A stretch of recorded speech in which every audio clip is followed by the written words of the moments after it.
Bonjour et bienvenue à Washington pour cet épisode exceptionnel de l'entretien de France 24. Les États-Unis font face à la crise sanitaire la plus grave de l'histoire moderne.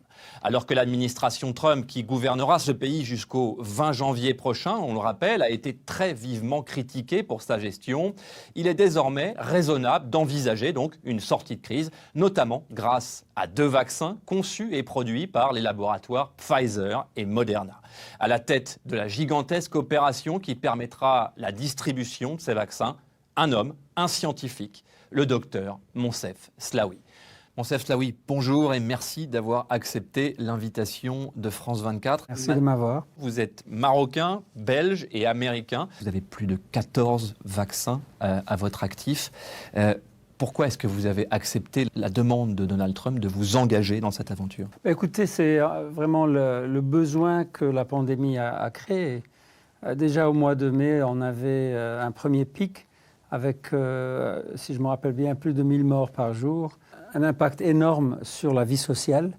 Et donc, malgré ma réticence à travailler avec cette administration, avec laquelle je ne suis pas du tout aligné, j'ai décidé que c'était très important, beaucoup plus important, d'aider à la découverte, au développement, à accélérer tout le processus qui mènerait à avoir des vaccins. Concrètement, l'opération Warp Speed, c'est le nom, je rappelle, du programme qui va permettre une vaccination rapide des 50 États américains.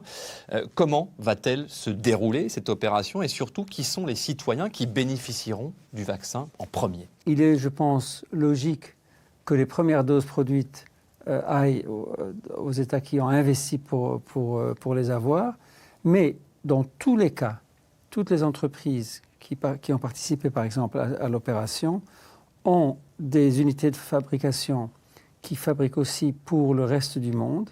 Si on calcule juste les 6 vaccins que nous supportons, par exemple, ici, chacune de ces entreprises compte fabriquer entre 1 et 2 milliards de doses de vaccins en déant l'année 2021 ou jusqu'à la première moitié de l'année 2022. Donc, à 6 entreprises différentes, on parle de plus que 8 milliards de doses de vaccins, assez de doses pour vacciner la totalité du monde. Cette découverte est évidemment un enjeu financier colossal. Est-ce que vous êtes partie prenante de cela ? Je ne suis pas convaincu qu'il y aura un retour financier pour les entreprises qui ont investi, étant donné qu'en fait, on ne sait pas si ce virus va rester longtemps ou pas, et on ne sait pas si les vaccins induisent une immunité à long terme ou pas. Donc il était impératif, en fait, pour que les sociétés investissent leurs ressources qui étaient investies dans d'autres domaines, pour d'autres vaccins ou pour d'autres médicaments, qu'on les aide financièrement, qu'on leur donne une incentive, et puis l'avenir montrera. S'il faudra revacciner les personnes une fois par an, oui, probablement, ce sera un marché important. Sinon, ça ne le sera pas. Selon vous, la découverte de ces vaccins, du vaccin contre le Covid-19, c'est la fin de la crise sanitaire ? La découverte, c'est le début de la fin. La fin, ce sera quand le vaccin est utilisé partout dans le monde, à au moins 80 ou 90% de la population mondiale, pour qu'on puisse réellement supprimer la circulation du virus. Plusieurs vaccins seront bientôt en circulation, ce qui constitue une surprise par rapport aux prédictions initiales. Beaucoup de scientifiques avaient contredit Donald Trump au moment où Donald Trump promettait un vaccin imminent. Comment est-ce que vous expliquez que la recherche finalement soit arrivée à un résultat aussi rapide, et surtout, est-ce que ça ne vous inquiète pas un petit peu ? Ce défi, il était très très très grand, mais il n'était pas impossible. Si c'était impossible, j'aurais jamais dit oui. C'est trop facile pour beaucoup d'experts de s'asseoir sur une chaise comme spectateur et de critiquer et de dire c'est pas possible. C'est jamais comme ça qu'on résout les problèmes. On résout les problèmes quand on pense qu'il y a une voie, mais qui n'est pas certaine, pour pouvoir trouver une solution et qu'on participe à trouver la solution. Et je trouve que dans ce cas-ci en particulier, même s'il y avait seulement 1% de chance de réussite, il fallait essayer, étant donné l'impact de cette pandémie sur la population globale du monde. Sur les 10-15 dernières années, il y a eu d'énormes investissements et d'énormes progrès au niveau de la mise au point de ce qu'on appelle des plateformes technologiques pour faire des vaccins. Donc on savait qu'on pouvait faire des vaccins très très rapidement, qu'on peut prédire le comportement de la technologie en termes de l'innocuité chez l'être humain, la réponse immune qu'elle va induire, l'industrialisation de la production. Donc ce sont toutes des choses où on était capable de prévoir comment ça allait se comporter. Les deux principaux laboratoires qui disent avoir aujourd'hui mis au point un vaccin sont Pfizer et Moderna, on les a nommés.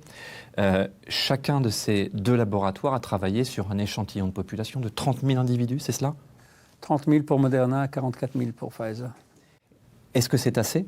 Et est-ce que vous ne vous attendez pas au moment où il y aura une vaccination de masse, ne serait-ce qu'aux États-Unis, on parle de centaines de millions d'individus, est-ce que vous ne vous attendez pas à ce moment-là que se révèlent des effets secondaires, des problèmes liés à la nouveauté du vaccin ? Écoutez, je ne suis pas inquiet par rapport au développement de ces vaccins pour leur innocuité parce que on a utilisé des études cliniques qui sont plus grandes que ce qui est requis par toutes les agences du médicament du monde, 30 000 à 40 000 personnes au lieu de 5 à 6 000 personnes. Nous n'avons pas vu d'effets secondaires dans les 60 jours qui suivent la vaccination, sachant que 95% de tous les effets secondaires associés aux vaccinations se révèlent dans les 40 jours qui suivent la vaccination. Et troisièmement, on a mis sur pied un système de pharmacovigilance qui va nous permettre de surveiller de très près la population en général une fois qu'on a mis le vaccin en utilisation réelle. Et s'il y a n'importe quel effet secondaire, on les détectera et on agira en conséquence. Ce qu'on doit considérer, ce sont deux choses. La première, c'est quel est le problème qu'on est en train d'attaquer ? Le problème qu'on est en train d'attaquer tue 2300 personnes par jour et a complètement défait la vie sociale et économique du monde. Il tue des dizaines de milliers de personnes par jour.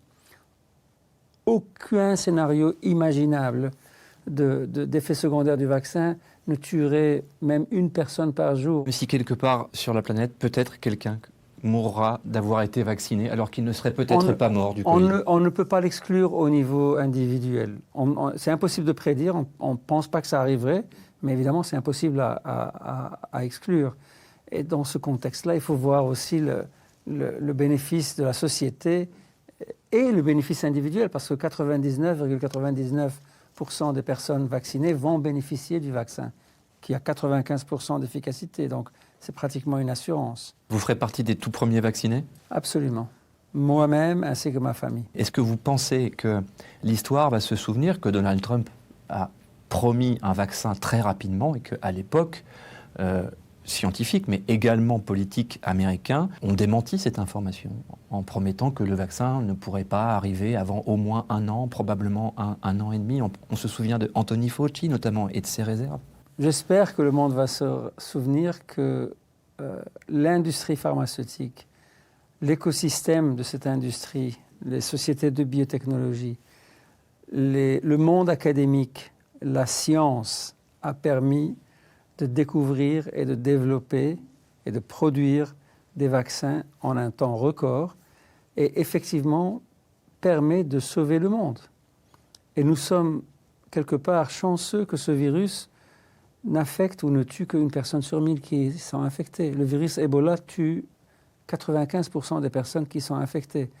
Si ce virus était comme le virus d'Ebola, la catastrophe serait monumentale. Donc, pour moi, c'est ce que j'espère que le monde va se rappeler et va continuer à soutenir l'investissement dans la recherche scientifique parce que c'est ça qui trouve les solutions à des problèmes pareils.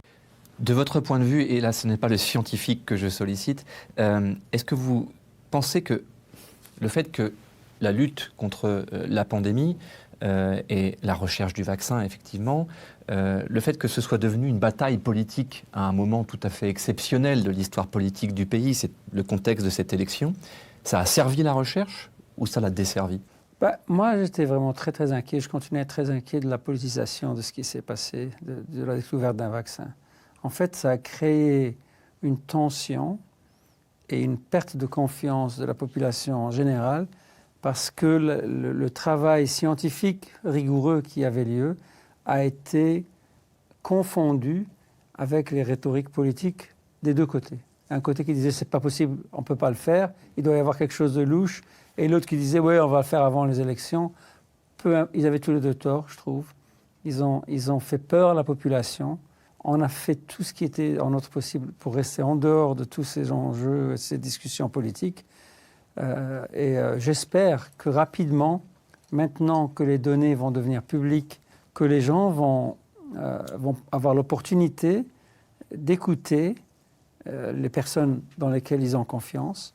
Et j'espère arriver à la conclusion que ces vaccins sont safe, secures. Vous pensez que l'industrie pharmaceutique et les États vont apprendre de cette pandémie?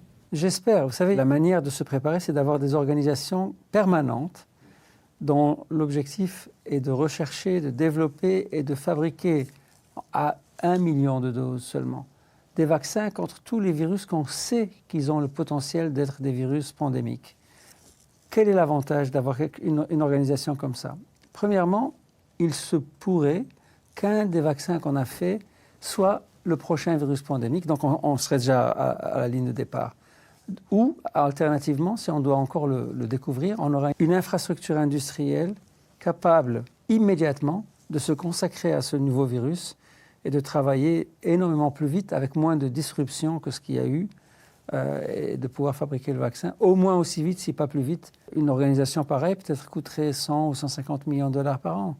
Ici, on a dépensé déjà 12 milliards de dollars. Dans quel délai, après la vaccination du dernier citoyen américain, on verra la vaccination des Parisiens, des habitants de Casablanca et des habitants de Bamako, pour être tout à fait clair? Franchement, ça commencera avant qu'on ait fini de vacciner ici. Pourquoi? Parce qu'en fait, il y a des usines de manufacture qui fabriquent pour le monde. Donc, en fait, on a investi à valider la technologie, à valider la manière de fabriquer, etc. Et puis elle est exportée pendant qu'on est en train de fabriquer ici pour les États-Unis, elle est exportée ailleurs pour être produite pour les pays européens et pour les pays du reste du monde.